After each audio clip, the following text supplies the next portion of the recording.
Verberie, avec un peu plus de 4000 habitants, un peu plus de 4000 sauteriaux, marque l'entrée sud de notre nouvelle communauté d'agglomération. C'est une ville d'entre-deux, située à mi-chemin entre Compiègne et Senlis. Si le palais de Charlemagne a totalement disparu, de multiples traces architecturales témoignent d'un passé riche. On peut citer l'église Saint-Pierre, classée monument historique,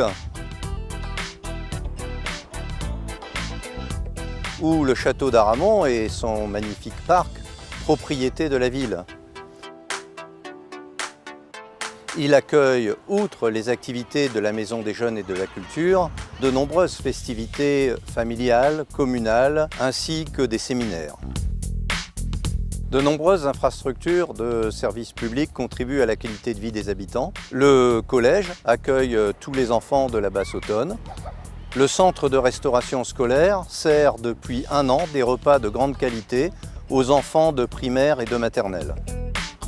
La salle d'Agobert, où les collégiens pratiquent une partie de leurs activités sportives, est un équipement d'intérêt communautaire du nouvel ensemble intercommunal. Elle poursuivra ses activités événementielles dans ce nouveau cadre.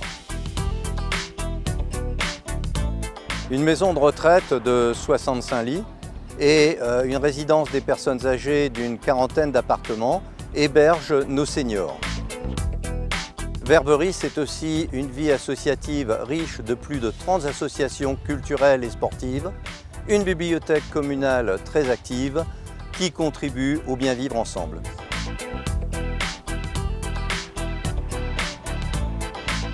Les habitants bénéficient d'un commerce local actif. La commune entend le préserver, notamment par des actions de réaménagement du centre-ville.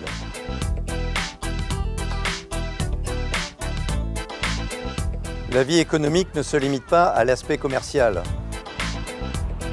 Le siège social de l'entreprise Poquelin, spécialiste mondial du moteur hydrostatique,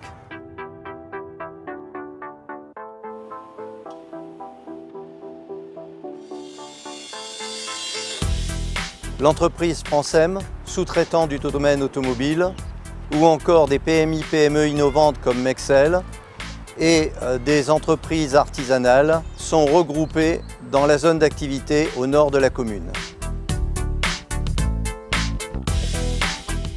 Les infrastructures ferroviaires de grande capacité dédiées au fret permettent de constituer des trains de plus de 1 km de long.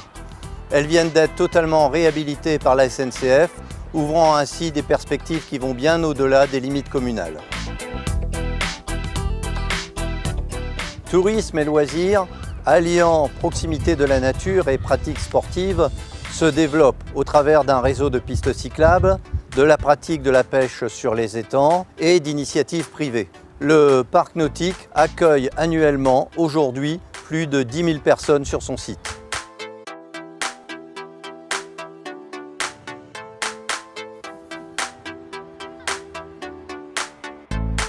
Un centre de remise en forme situé près du centre équestre accueille tout public depuis mai 2016. La commune poursuit ainsi plusieurs projets. Elle compte déjà 3 maisons d'hôtes et un hôtel de 16 chambres. Elle entend poursuivre le développement de cette capacité avec la mise en place d'hébergements légers de loisirs près du parc nautique. Nous avons par ailleurs l'ambition de requalifier le quartier de la Gare en zone d'habitat, de mettre en place une résidence intergénérationnelle de 48 logements en centre-ville et de poursuivre le développement économique de la commune au nord, en dépit des contraintes environnementales importantes. La présence de Verberie dans ce nouvel ensemble intercommunal de plus de 80 000 habitants, doté d'une ingénierie territoriale de qualité, facilitera l'aboutissement de nos projets. La nouvelle communauté d'agglomération renforcera l'attractivité de la commune sans altérer son équilibre et son identité.